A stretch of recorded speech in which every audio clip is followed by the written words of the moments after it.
I thought I would jump in with a video on this one because it seems like this conversation doesn't have enough context for what we're doing. So I was hired by my client to help him through the process of getting his car dealership certified. In New Jersey, one of the requirements of a car dealership is that the walls around it are fire walls.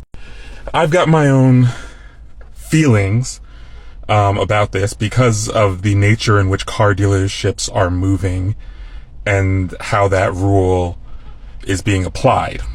So my client mostly does his selling of cars online.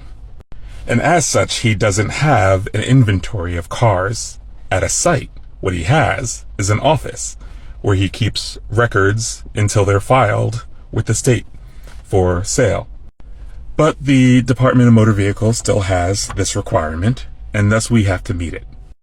Now, to the building.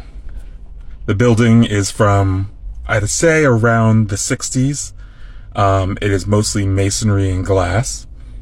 It is not sprinkled except for the glass. And the owner is not the original owner. And so what I have to do is certify to the state that it's going to be reviewed by the Department of Community Affairs, which is sort of like the head state code officials in New Jersey.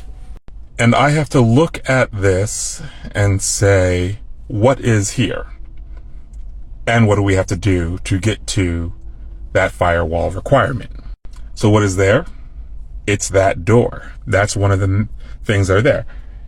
What is the rating of the door? Sure, the drawings should say, but who has the drawings? The owners don't.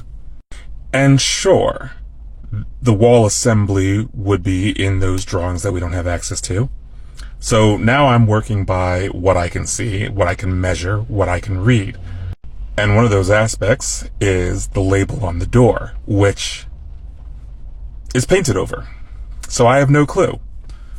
And there are things that are pretty obvious that that's not a fire-rated door anymore.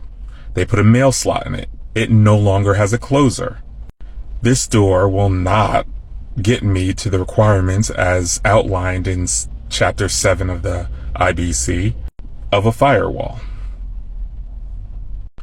So whether or not the drawings say it and the wall assembly shows it, it's not going to work. And then some parts that I didn't show in the video, when I looked at the ceiling tile, there were penetrations that were not fire caulked. There were ducts going through it that don't have fire dampers in them.